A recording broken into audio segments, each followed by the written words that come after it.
Operation सिंदूर में मिली करारी हार के बाद पाकिस्तान भारत में दहशत फैलाने के लिए बेताब है। खुफिया सूत्रों के हवाले से सामने आया है कि आतंकी फिर से कश्मीर में पहलगाम जैसा हमला करने की फिराक में हैं। सूत्रों की माने तो पाकिस्तान की कई आतंकी यूनिट्स एलओसी के रास्ते घाटी में घुसपैठ कर चुकी हैं। इस ऑपरेशन में पाकिस्तान की एसएसजी और आईएसआई भी उनका साथ दे रही है। तो आतंकी शमशेर लश्कर की एक यूनिट ड्रोन से इलाके की निगरानी कर रही है। इसका मतलब है कि सिर्फ भारतीय सैनिक ही नहीं बल्कि राजनीतिक कार्यकर्ता भी इन हमलों के निशाने पर हो सकते हैं।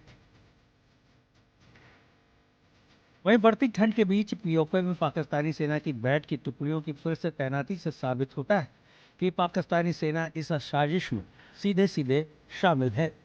बैट जिनमें पूर्व एसएसजी सैनिक और आतंकी शामिल हैं। आपको बता दें कि बैट का पूरा नाम पाकिस्तान बॉर्डर एक्शन टीम है।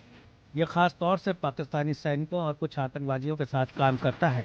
किसी भी हमले से पहले भारत के अंदर संवेदनशील जगहों की टोह लेता है। बैट के सदस्यों को पाकिस्तानी सेना और आतंकवादी संगठनों दोनों से ट्रेनिंग मिलती है।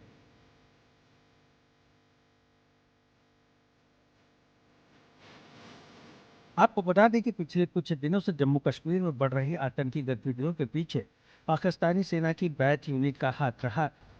रिपोर्ट बताती है कि पाकिस्तान के आतंकी ग्रुप खासकर लश्कर ए तैयबा और जैश ए मोहम्मद भारत में कई बड़े हमलों की तैयारी में जुटे हैं। खुफिया रिपोर्ट के मुताबिक अक्टूबर 2025 में पीओके में हुई हाई लेवल मीटिंग में जमाते इस्लामी, हिजबुल मुजाहिदीन और आईएसआई के अधिकारी एकजुट हुए थे, जहां स्लीपर सेल को एक बार फिर से एक्टिव करने, पूर्व कमांडरों को पास मुहैया कराने और ऑपरेशन सिंदूर में हुए नुकसान का बदला लेने के लिए जवाबी हमले की साजिश रची गई।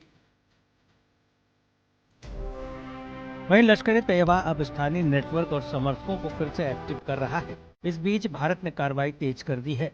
एनआईए ने 30 से ज्यादा जगहों पर छापेमारी की तो सबूत मिले कि आतंकी ड्रोन के जरिए हथियार, नशा और रसद सप्लाई में जुटे हैं। इतना ही नहीं, राजनयिक अलगाव और घरेलू अशांति का सामना कर रही आईएसआई अपनी पुरानी रणनीति पर अमल करती दिख रही है। भारत की शांति को पटरी से उतारने के लिए अब बैट और आतंकी ग्रुप एक साथ घाटी में अपने स्लीपर सेल नेटवर्क को एक्टिव करने के लिए हाथ पांव मार रहे हैं। घाटी में स्थानीय चुनाव और टूरिज्म की बहाली की उम्मीदों के बीच आतंकी हमले के खतरे को देखते हुए सिक्योरिटी एजेंसियां अलर्ट पर हैं, क्योंकि बढ़ती सर्दी के साथ खतरा और बढ़ेगा। यानी जम्मू कश्मीर में आने वाले महीने खुफिया एजेंसियों के साथ हिंदुस्तान की सिक्योरिटी फोर्सेस की अग्नि परीक्षा होने वाली है। Bureau report, India news.